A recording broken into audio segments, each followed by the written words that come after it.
So, there's a common question that we all like to ask ourselves and talk about nowadays when it comes to Nintendo and the NX, and that is third parties. So, obviously, what I mean when I say that is that Nintendo's had kind of a rough history with third party companies and developers and their games the last couple of years and the last couple of generations, we all know. The GameCube was kind of the last bastion of pretty decent third-party support, but even that was really the beginning of things starting to get difficult. You could argue the 64, but I think that that was just a different time, and because it was cartridges and everyone else, Sony and Sega were going to CD kind of format, it was just a different time. I feel like it really was sort of the GameCube that was the last hope for third parties, and then it started to dwindle off and change with the Wii, and of course, today with the Wii U and wondering what's going to happen with the NX, Nintendo has struggled to maintain decent relationships with these companies. They're always doing something that's kind of so kooky and different, whether it's what the actual media for the console is, whether it's the power of the console, or whether it's the controller. Some of these things seem to sometimes alienate third parties and either make it so that they don't want to make games on their systems, or that those companies feel like their games just aren't going to sell on Nintendo's platform. And that's a problem. At least I should say I think it's a problem. Some people do, and some people, of course, don't agree, and they feel like it's not that big of an issue. And I've discussed this before. I definitely will agree that Nintendo is one of, if not the only company that could really find a way to survive and thrive just on their content, on their first-party IPs and licenses and characters and games, because they are so great and we love them so much. The occasional good exclusive third-party or second-party title, and they probably could make a go at it and really survive without a lot of third-party support. I mean, one could even argue that they've kind of had to do that this last generation, a little bit with the GameCube and a lot with the Wii U. The Wii, of course, was sort of a weird kind of mixture of both. But yeah, regardless of the fact that that's true and they probably could survive, I still think that third-party content is important. And I'm going to get into why, because I feel like it's a discussion that, it's kind of a time to have that discussion with the Wii U being phased out, the NX upcoming sometime very soon. There's an element of the third-party conversation that I want to touch on that I realized I never really had a chance to get out to people, and I think people should be considering and discussing. Now, I do have to say there's a really funny coincidence just the other day.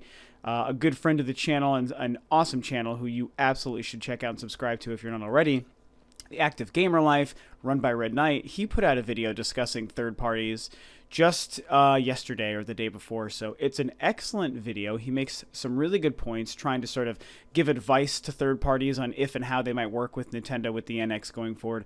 Really great stuff, and I highly recommend it. And since he happened to also make a third-party video just the day before I made mine, I figured I would give him a shout-out because it's really good stuff. So again, if you're subscribed to me and you're not subscribed to Active Gamer Life, you're crazy, and you definitely should check it out because I really think that pretty much all of my audience would also love his stuff. It's a really great channel. So I'm going to link that below, and definitely go and check out his third-party video. So here's why I think third-party games and companies are important to Nintendo and to the industry. And beyond the obvious facts that some of the greatest games that come out consistently in the industry are from third parties, a lot of us know, hey, Nintendo makes really great games, but, there's a lot of companies making really, really great games out there. And games that are important and games that matter and games that not only are very popular, but sometimes also push the medium forward of gaming. A lot of my audience are Nintendo fans, and for good reason, but Nintendo really aren't the only company that innovates with their games and their software sometimes. There really are some genuine innovations and great new ideas coming from a lot of other developers in the industry, whether they're other first-party developers or whether they're third parties. And through that, some of the best games that are consistently made available, like I just said, are from third parties, and those are games that I also sometimes love. I'm going to tell you guys right now, I love Watch Dogs. I like things like Grand Theft Auto well enough. I love like Tomb Raider, Fallout, one of my favorite series, and the Elder Scrolls. Everything that Bethesda does is great. I do certainly enjoy Call of Duty for what it is. I think it's a lot of fun. I love, like the Dark Souls series. There's so many amazing things. I could probably keep going on and on if I look like through my game collection. I love a lot of these games. They're very, very important to me. With Nintendo, it's unique because they've struggled to get a lot of these things on board these last couple of years, as I said in the beginning of the video. And I think that's a shame. At this point, we're only expecting games like Destiny and Grand Theft Auto going forward on Sony and Microsoft's platforms. But with the NX coming out, people are starting to wonder, hey, is Nintendo finally fixing things? Have they repaired relationships with EA so that Madden and FIFA and Battlefield and Dead Space and series like these can start actually coming to Nintendo's platforms again. And I think it's an important question. Now, as a Nintendo fan, here's the main reason, and really why I wanted to make this video, on why I think it's important for third parties to exist on Nintendo platforms, and if anything, why I think it's important, why I want them, and why I don't think Nintendo should try to move forward with a model where they're not working with third parties. And you guys, it's because I love Nintendo's quirky ideas that they use for their systems, such as a Wii Remote, or a gamepad, or 3D technology, touchscreen technology, and I also like third parties. So when it comes to a third-party game that I like a Fallout, or a Tomb Raider, or a BioShock, I actually want that on Nintendo's platform with their quirky ideas. You know, it's easy for people to say, oh, you know, if you like those systems, I mean, you already have a PlayStation and Xbox, so hey, you can just play Dark Souls and Fallout and all these games and Watch Dogs and Grand Theft Auto on those systems and just keep your Nintendo for your Nintendo games, because that's what Nintendo does best, and they don't need third parties, they just need their first-party games. And I see that argument, like I said, I really do. There's an element of truth to all of those statements, but ultimately, as a Nintendo fan, what I want is to experience these third-party games, like Resident Evil, Grand Theft Auto, and Tomb Raider, and all these things I keep bringing up. I want to experience those on Nintendo's platforms because Nintendo makes the unique platform. An easy example that I was making last year when we first got the announcement of this game is Fallout. Fallout is easily, you guys, a top 10 video game series for me of all time. I freaking love Fallout. And I picked up Fallout on my Xbox One, Fallout 4. It's a great game. I love it on my Xbox One. It plays totally fine and fantastically. The Xbox One controller is great, and Fallout 4 is a fantastic game. However, something I was saying I wanted to happen was, in Fallout, you have your Pip-Boy. It's a little wrist sort of screen device. It's like a little, like a PDA sort of for this, dystopian future that your character wears and uses to access your inventory and your missions and your maps and all your everything. And to me, I was like, whoa, a Fallout in the day and age of the Wii U with its gamepad touchscreen controller means we should have Fallout on the Wii U, because that gamepad is basically your Pip-Boy. Instead of making a $150 version with this extra wearable Pip-Boy, which admittedly is actually really cool, but instead of doing that, they could just make a Fallout 4, a Fallout game that plays on Nintendo's Wii U with that gamepad, and then boom, you can immerse the player in that experience and do something so amazing and creative and unique on Nintendo's platform with one of my favorite series by making the Pip-Boy available on your gamepad. There you go. Let's look at a lot of the first-person series, like Call of Duty, for example, which is a series, I know you can make fun of it, I really like it, but you know what? It was awesome on the Wii because that controller, the Wii Remote, and the pointing controls for first-person games was awesome. And that was a whole new way to play Call of Duty. At that time, it was very new. And to me, that took first-person shooting to the next level. So I took, there's an example of two series that I really enjoy, Fallout and Call of Duty, for very different reasons, obviously. And when you put them on Nintendo's platforms with their unique ideas and controllers, suddenly you have a unique and, I think, better experience that you could only have on a system with these crazy ideas and these crazy control schemes that Nintendo implements. And you know what? That's what I want out of my games. As someone who's a Nintendo fan and welcomes and embraces and loves, typically, the new ideas and crazy controllers and unique interfaces that Nintendo creates for their games, I want that meshed with my third-party experiences, you guys. I don't want to have to draw a line or build a wall, a Trump-sized wall, separating my Nintendo experiences with just their first-party stuff and all my third-party experiences just on the other guys' systems. I really don't want that. I'm fine with it. I've been doing it for a long time, and I do love my PlayStation and my Xbox, as you know, so I'm happy to keep buying all these third-party experiences on those machines and then just, getting the first-party stuff on my Nintendo. I really won't mind doing that going forward because I feel like that's what's going to happen. But you know what? I really don't think it should be that way. And, Nintendo, there's many reasons why you want third parties on board. It's obviously smart for your business model. It can bring in new gamers. It makes people feel like Nintendo's actually trying. Nintendo's getting a lot of the most current, modern, relevant new games as they're coming out. I think that stuff is so important and important for their advertising and their marketing and their sales. But also, I think the game creation. I think that these companies shouldn't be afraid to work on Nintendo's platforms and try to innovate their gameplay in a different way with what Nintendo offers to them.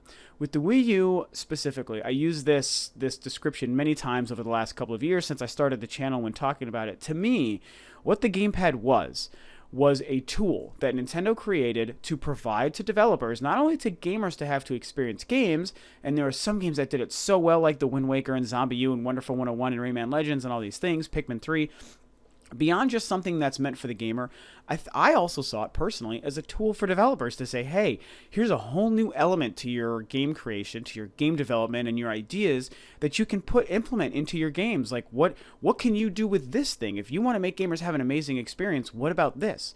And to me, that's why I was very disappointed in Bethesda not making a version of Fallout that could run on the Wii U, because I was surprised that Bethesda didn't say, oh, we're going to make Fallout 4, we'll make it for the Xbox, the PlayStation, the PC. It's going to be great. It's going to look this good. It's going to do all these things. Oh, but then there's Nintendo's platform. I mean, that has that really crazy controller. We could do some awesome things with the Pip-Boy on that. So, okay, maybe this version won't have this and this and that because it, doesn't have the power and the hard drive space and all that. But it can sure have a really great Fallout experience with this controller. Let's develop these ideas for this version of the game because it's better for our ideas. It's better for our creation and our imagination. I really wanted developers with the Wii U to show that they had that creativity and imagination to take that controller and implement unique ideas. And don't even get me started on Watch Dogs, you guys. Like, Watch Dogs, I've said it, and you've seen my Let's Play of it. I freaking love the game as a video game. Watch Dogs, the video game, was really good. I enjoyed it a lot. However, it's the Wii U version that I waited and picked up and played, and we all know why. And I was really excited for that hacking kind of cell phone experience in that game being implemented on the Wii U gamepad. And as much as the game itself turned out to be a fun game, the Wii U experience was complete shit in that game. And I was so disappointed in Ubisoft for that. I mean, Aiden Pierce, your character, literally has a cell phone that he pulls out, and a big menu pops up on the screen, and you're using your D-pad to scroll through the different icons on your cell phone and selecting them like you would normally be touching them to interact with the world and the character and all these things. Pretty obvious, simple mechanic. And how they didn't make all that stuff touchscreen technology where you're swiping and selecting icons and things on the touchscreen. Something so simple that other basic Wii U games have done, and how they didn't take advantage of that for that version of the game blows my mind. Not even just the hacking stuff that they didn't use the gamepad for, but just the menu navigation on his cell phone where he literally stops in the middle of the street, he pulls it out of his pocket, and the whole screen gets covered up by all these cell phone app icons. Oh my god, no, ridiculous.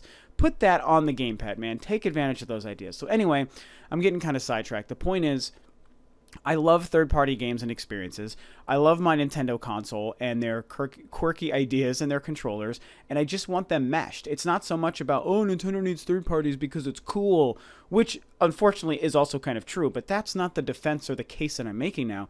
It's the fact that I want these games that I love to be on Nintendo's platforms, also to mesh all these crazy ideas that Nintendo makes with these games. Whatever new way to play that Kimishima keeps talking about when it comes to the NX, I want to know what that new way to play is, and I want to play all my future third-party games, not just Nintendo's games, but their third-party games on this console with this idea, with this whatever new way to play is that they're talking about, Whether it's future Resident Evil titles, whether it's, Watch Dogs 2, whether it's new things from Ubisoft or Activision or EA, all these different games, if Dead Space comes back, new IPs, Red Dead Redemption. Like, I want to play these games. Destiny 2, I want to see how these games can play with Nintendo's ideas, and I also want developers to take their time and actually develop for these ideas. So that is the other half to this equation. It's not just developers making just a straight port of their games to Nintendo's consoles. It's these people need to show that they have the creativity and imagination. Like I said, those two adjectives are very important to me. They need to show that they've got the gusto in them to actually make games that take advantage of what Nintendo does, because that's what's important, I think, to me and to a lot of other gamers. So anyway, kind of a jumbled video, but I think I got my idea across. It's not just about be the cool kid, have third parties. It's Nintendo's ideas are awesome and unique, and I want to see what third-party games can be like with Nintendo's ideas, and I think that that's a legitimate, viable request. I think that makes sense for someone who's a Nintendo fan like myself, and I know most of my audience are Nintendo fans, so I, of course, want to hear what you guys think about this idea and what it is I'm discussing. Do you think it makes sense for third-party games to come to Nintendo's consoles to take advantage of their ideas? Do you think that whatever the NX is, we want these third parties to take advantage of this new way to play and make their games applicable to it? Or do you maybe not really care? Are you a Nintendo fan who's jaded against third parties, which I, of course, would understand? And do you say, screw them, let them kind of go off on their own? Personally, I think it's important for myriad reasons for Nintendo to have third parties back on board. It will always be important for third parties to exist on Nintendo's platforms. It just simply is. But this is a whole new element and discussion that I think people hadn't been talking about that I think adds to why it's important for them to be on Nintendo's console. So, of course, tell me what you guys think about these ideas below. I do want to hear your thoughts. Thanks as always for tuning in. This is Rob of Rule to Review, and I'll catch you guys next time on another video.